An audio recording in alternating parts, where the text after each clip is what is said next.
76.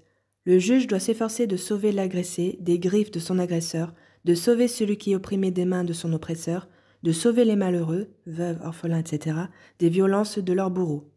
Mais si le droit est contre le pauvre et le malheureux, le juge n'a pas le droit de les favoriser comme il est écrit dans Exode chapitre 23 verset 3, « Tu ne favoriseras pas le pauvre » ou encore dans Lévitique chapitre 19 verset 15, « Vous ne ferez pas d'injustice dans le jugement, tu ne favoriseras pas le pauvre, tu ne seras pas agréable avec celui qui est important, tu jugeras avec justice ton peuple. » Qu'il soit grand, important ou pauvre ne change rien à la vérité de la loi en sa faveur, ne juge que selon la justice objective. 77. Un juge des enfants de Noach ne doit pas esquiver un procès par peur d'une des deux parties, comme il est écrit dans Deutéronome chapitre 1 verset 17, « Vous ne craindrez aucun homme car le jugement appartient à Dieu. » 78. Un juge des enfants de Noach n'a pas le droit d'accepter un pot de vin pour faire pencher le jugement, comme il est écrit dans Exode chapitre 23 verset 8, « Tu ne prendras pas de pot de vin. » De même, le policier n'a pas le droit de prendre un pot de vin, puis de modifier la mission qui lui est assignée.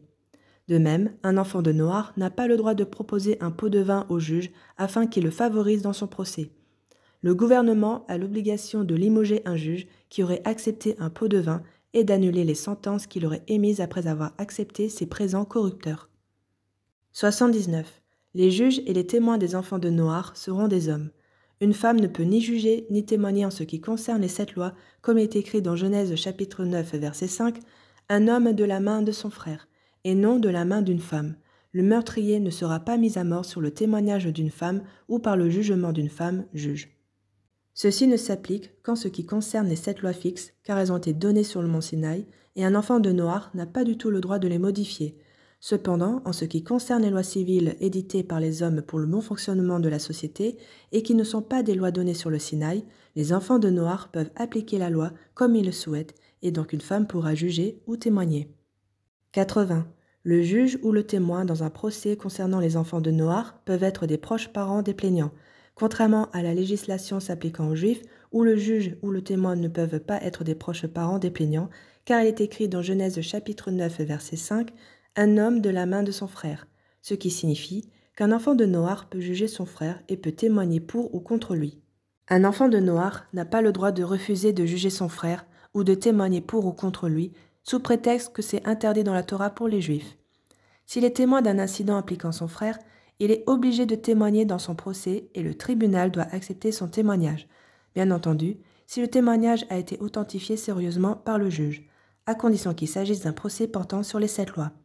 Mais s'il s'agit d'un procès portant sur des questions d'argent, en général, le témoin ne peut pas témoigner pour ou contre son frère, car tout témoignage concernant l'argent n'est pas accepté de la part d'un proche, voir décret 81. S'il s'agit des lois civiles spécifiques au pays, l'enfant de Noach est libre de décider si un proche parent peut témoigner ou non. 81. Les enfants de Noach doivent vérifier que le ou les témoins soient dignes de foi comme est écrit dans Genèse chapitre 9 verset 6 dans l'homme. C'est-à-dire par le témoignage d'un homme, son sang sera versé, la sentence sera prononcée. Avec cet ordre, on déduit que dans les procès des enfants de Noach, un seul témoignage suffit si les juges ont vérifié sa cohérence. Il en est de même pour tout procès concernant celui qui aurait transgressé une des 7 lois. Mais les juges des enfants de Noach n'ont pas le droit d'accepter, dans un cas impliquant les 7 lois, le témoignage de celui qui ne se conduit pas correctement.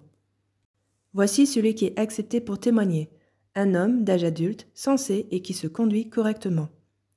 Voici celui dont le témoignage n'est pas accepté, une femme, un sourd, un fou, un enfant, un homme qui transgresse les 7 lois des enfants de Noach, un homme méprisable dont on doute de l'honnêteté, et celui qui a un intérêt financier dans le procès. On ne prononce pas une sentence de mort si le présumé coupable s'accuse lui-même du crime. Il ne pourra être jugé que s'il y a un témoignage acceptable.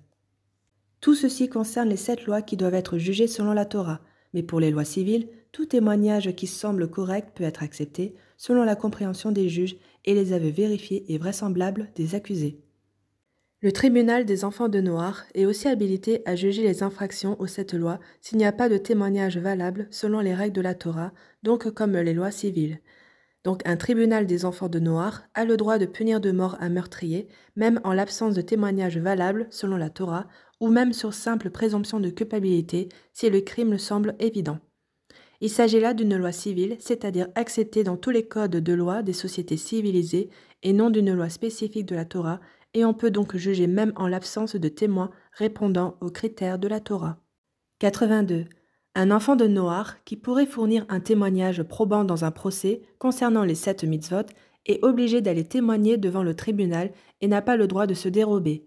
Selon le Rambam, un enfant de Noach qui refuse d'aller témoigner transgresse la mitzvah 7 concernant l'obligation d'éditer des lois et de s'y conformer.